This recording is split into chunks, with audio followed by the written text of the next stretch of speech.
So, as you can probably see from this title screen, we are on the public test train today. The test version of the game.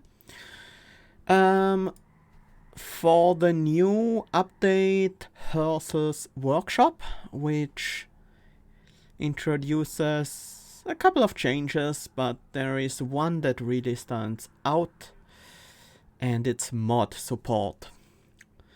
So yeah, today we're gonna be looking at a certain mod, but first of all, I just wanted to real quickly take a look at the patch notes. Just look at these changes for a little bit before we dive into some modded gameplay. So, major features: added official mod support. We'll look at that in just a minute. Halloween. For a limited time you'll see some holiday themed graphics in the game. Also, Bone Dog is now in his own Concealed Caverns event and is much more common for the duration of the Halloween celebrations. That will be a nice time to probably finally get my gold Guild Master at Cards collection complete. Settings: added a new colorblind accessibility option, changes the color of some floating text and status effect icons. There's a preset for red green colorblind. You can also set the option to custom and then change the colors to whatever you want in the game preferences file. Great! More accessibility is always a good thing. Then balance changes mostly. Moved Bone Dog to his own event and removed him from the Potions event, made Bone Dog more common. Nice. Changed Razor Sharp Edge yet again to try to prevent confusion. Went back to -2 hard, but now it also directly damages the unit always instead of lowering max health. Hopefully this will be the end of the confusion. This is a slight nerf to the Razor Sharp Edge, maybe even a pretty significant one. But Razor Sharp Edge was in a pretty good spot before. I think it will still be quite useful. The nerf is not too bad. And yeah, now when you play Razor Sharp Edge you lose max health and current health. Before, not losing the current health is probably what caused the confusion. Hi Karas Divine, welcome. Glad to see you.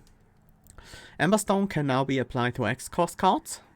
That opens some interesting possibilities. Might make X-Cost cards quite a bit stronger.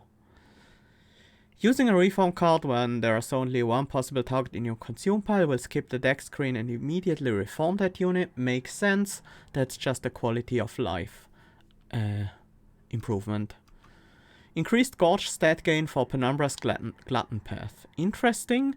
I think the Glutton Path was still kind of weak.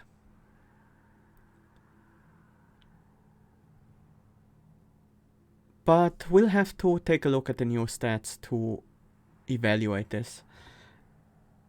Does that make it X+1? That's what I think it would make. At the very least you can counteract the cost increases applied by consume removal and double stack, but I also think you can just make it X+1, so basically applying the effect one more time. Increased stats of Soul Guard's Titan Channel Path at level 1, decreased shard requirement at level 2. I don't know about the stat change, that didn't seem that necessary, but it's nice to see. But I'm really glad that they decreased the shard requirement at level 2. The jump from 4 to 12 was a bit too much in my opinion. We'll have to see what it's now. I think it's 10, but I'm not sure. Hello Drippings burnout increased from 3 to 5. Purifying Cleanse healing increased from 10 to 20 and Whiplash attack buff increased from 5 to 10. I like these changes. All of these cards were previously pretty weak and I felt like they were hard to justify in most decks. Only very specific decks needed those, and they're all commons. So you can only see them at the very start of the run on the first 2 card picks, or from your starting commons. And oftentimes you didn't quite know whether or not you would need them later on. So yeah, having them just be a bit more powerful is probably a good solution to this. Perils of Production rage increase 2 to 3. I do like that. It's not a very significant change, but it makes Perils of Production a bit more useful outside of just providing Ember, in Ember Drain decks especially. Yeah, a rage of 3 is nice. That often makes it a bit more likely that you want to play this card on non-morsel units or in non-Ember Drain decks. Although it will still not be that great just for the rage, but not bad. It's basically a free rage potion now. Non-consuming one that applies Ember Drain instead. Rail Beater armor bonus increased from 25 to 30. Rail Beater was a bit weak. I don't think this change will really change his power level all too much. If you have to pick a Rail Beater for whatever reason, it's now a tiny bit more durable. Not a huge change.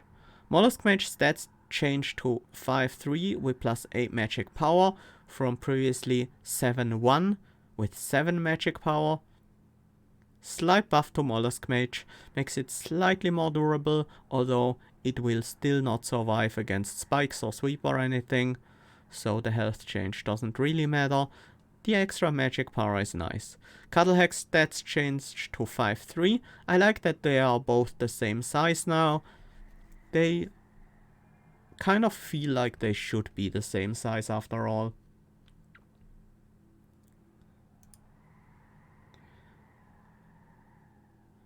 It's -2 attack, +2 health for the Mollusc Mage Savior. It used to be a 7-1. Preserve Thorns Ember cost increased from 0 to 1. That's a significant nerf. You can no longer consume remove it and cost reduce it to 0 cost. You have to decide between the two, which makes it quite a bit weaker. But Preserved Thorns was a very powerful card in my opinion, and I almost never skipped Preserved Thorns. Maybe I took something else over it, but I almost never skipped when I saw Preserved Thorns. And I think that tells a lot about its power level. Now it's slightly weaker and I might more often consider skipping it. No, Mollusc Mage wasn't that good. The change probably still doesn't make it good, but I think it's a little better now. The actual significant buff to Mollusc Mage was last patch when they introduced Attuned. So that definitely helped, and one more magic power might be another step. Various changes to the engine that improved load time and reduced peak memory consumption. Nice. And some text clarifications on Endless and Bone Rattler. Yeah. Okay. Let's look at some of these balance changes on the actual cards. First, there was a change to Glutton Penumbra, which is now +4/+2. Ooh, nice change. It used to be +3/+1. Now it gets +1/+1 more on every gorge.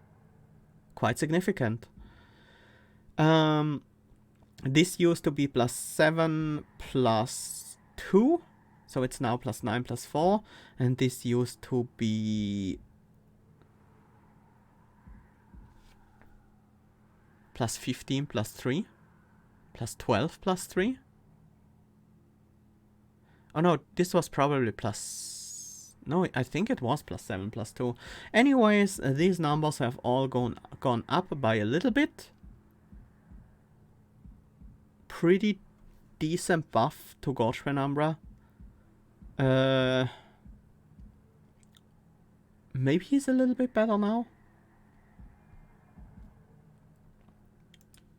Haha, you see the disciple art on the side. We're not gonna look at that right now. We will soon jump into a run.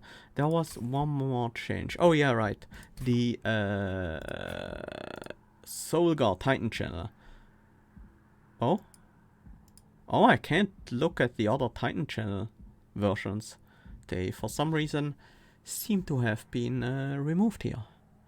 Anyways, this version is now 4545, and I'm pretty sure the second is still 1990, but requires 10 shards instead of the previous 12. The +5/+5 here makes it seem a little bit... looks nicer because now it doubles its stats.